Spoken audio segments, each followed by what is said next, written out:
Stone says, is Israel actually an ally or friend of India? Or is it like some other Western nations? Vassal, please answer this. I'll tell you something, my friends. Israel is nobody's vassal.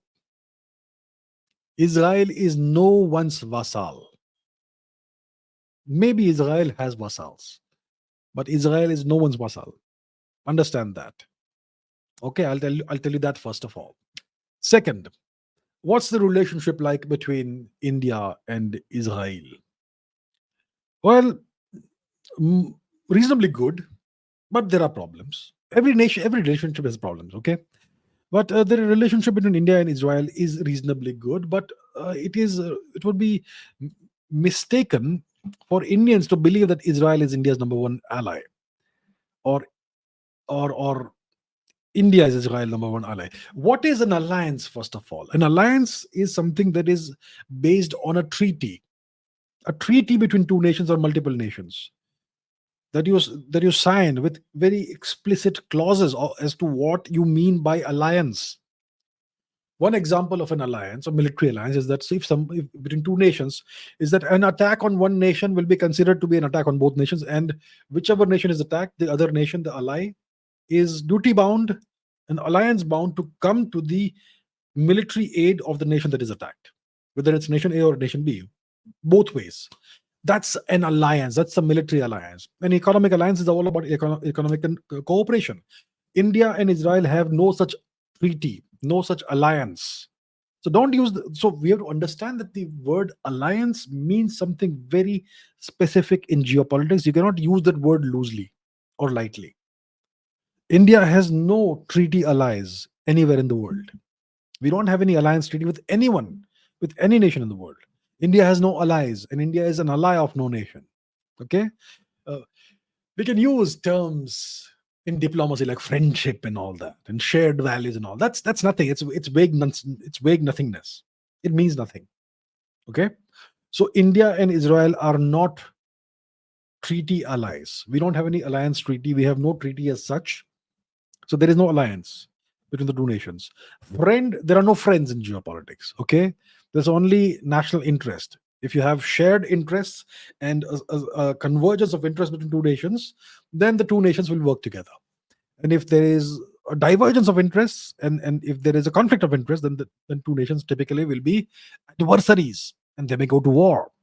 So that's the situation in geopolitics. Let's be very clear about this. Okay. Now, so India and Israel have a reasonably good relationship. When it comes to voting in the United Nations, India often abstains on various resolutions, votes for resolutions either against or in favor of Israel. India often abstains from these things. Um, and India has had a very long history of supporting the Palestinian cause. And even the current government is the Modi government has reasonably good relations with uh, the Palestinian Authority or whatever it is. Okay, so India is on both sides, kind of, but the stronger relationship is clearly with Israel. Mr. Modi was the first prime minister of India to ever visit Israel, and he has a good relationship with Mr. Netanyahu. Uh, and there's a lot of military cooperation that's happening between India and Israel. The Barak missile is a jointly developed missile between the two nations, and there's some kind of past history as well. During the Kargil war, when the Americans refused to supply ammunition to India, the Israelis stepped in, that sort of thing. But we also have to remember that Israel originally wanted a great relationship with China, and the Americans stopped them from doing that. So Israel kind of pivoted towards India because India is a huge market, and it's a huge market for Israeli exports of various kinds. Israel is a high tech uh, nation. There is that. There's also the question of Pakistan. So that's kind of complicated, but let me put the map on the screen and explain what I mean by the question of Pakistan. Okay, where's the map? Here's the map. Now this is complicated, so pay attention, people. See, India's greatest adversary, which is clear from the map, is China. We know that. But historically, the people of India always regarded Pakistan as India's number one adversary. And Pakistan is still India's number two adversary, right? Historical enmity between India and Pakistan. And Pakistan has acted as a US proxy, and the Americans have funded and financed Pakistani terrorism in India for decades in the past. So Pakistan is one of India's great enemies. Now, Iran is a nation that shares a border with Pakistan. The old India-Iran border is now the Pakistan-Iran border. And Iran is a Shia nation. Pakistan is a Sunni nation. Pakistan is a US vassal. Iran is a US enemy, which means Iran and Pakistan can never be on good terms. Iran and Pakistan are adversaries, stated or unstated, but they are adversaries. And recently we had certain tensions on the border and the killing of terrorists and shooting of missiles and all the firing of missiles and so on, so forth. So Pakistan and Iran are enemies, okay? Now, do you know that my enemy's enemy is my friend? You must have heard of it. Who is Iran's number one enemy in the region? Israel. So Iran's enemy is Israel, Iran's enemy is Pakistan. So Pakistan and Israel should be on the same side, right? So the question for Israel to answer is, where does Israel stand vis-a-vis Pakistan? Because Pakistan is a US vassal in the region. And Israel's number one supporter is the US. So it makes sense from the logic of strategy that Israel, Pakistan, and the US are in the same camp. Correct? So then the question to and you know, Pakistan and Israel don't have official diplomatic relations, but we know that there have been back channel contacts, ongoing contacts between the two nations. The question is, where does Israel stand on the issue of Pakistan? And then there is the other question, okay, which is this. Let me put this on the screen now. Now, does Israel recognize the territorial integrity of India? Now, if you look at Israel's official maps, they look like this. I mean, this is a tweet by me from October 3 this year, which is about 2.5 weeks ago. So this is a map that an Israeli website had. Here's the link over here, and in which they show Kashmir, POK, all of that as part of Pakistan, and Aksai Chin as part of China. And I tweeted this: India stands with Israel, but does Israel stand with India? And I pointed out the incorrect map of India. And soon enough, the ambassador of Israel responded to this the next day morning. He said that it's a mistake by the editor of the website, and the map has been taken down. So let's take a look at the map. Is it taken down? 1 second. Okay, so if you open that screen, that particular link, it shows it's a broken page in the construction, whatever it means in Hebrew. I don't know how to read that.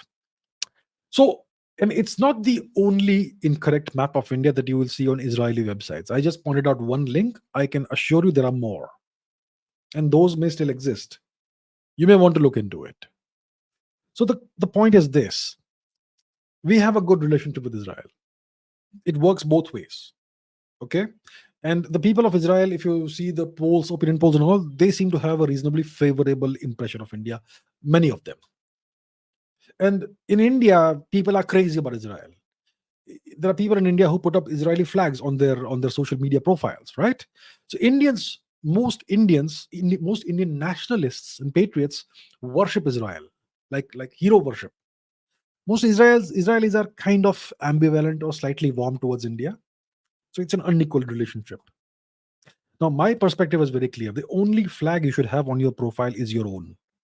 I would never put any other nation's flag on my profile, but it's up to you. Indians are very emotional people, and Indians don't have a lot of. We're not taught how to think critically, right? So there is that. So the relationship is good. It isn't perfect. Both nations could do better towards each other. There are question marks when it comes to Israel about certain matters.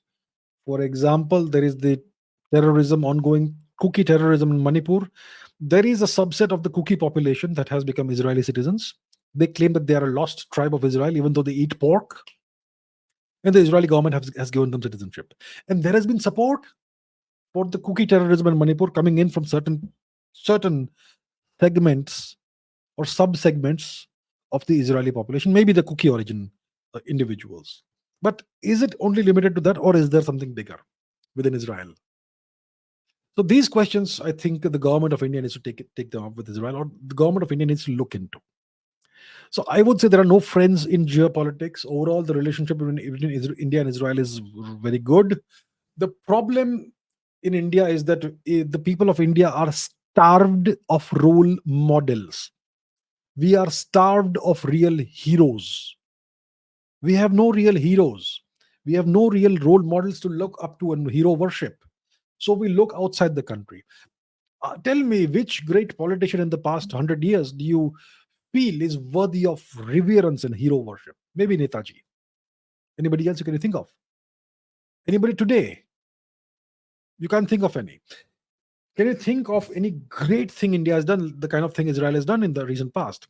Taking out the whole of the Hamas leadership, wiping out so many Hamas terrorists with pagers, the kind of things, the audacious things they do.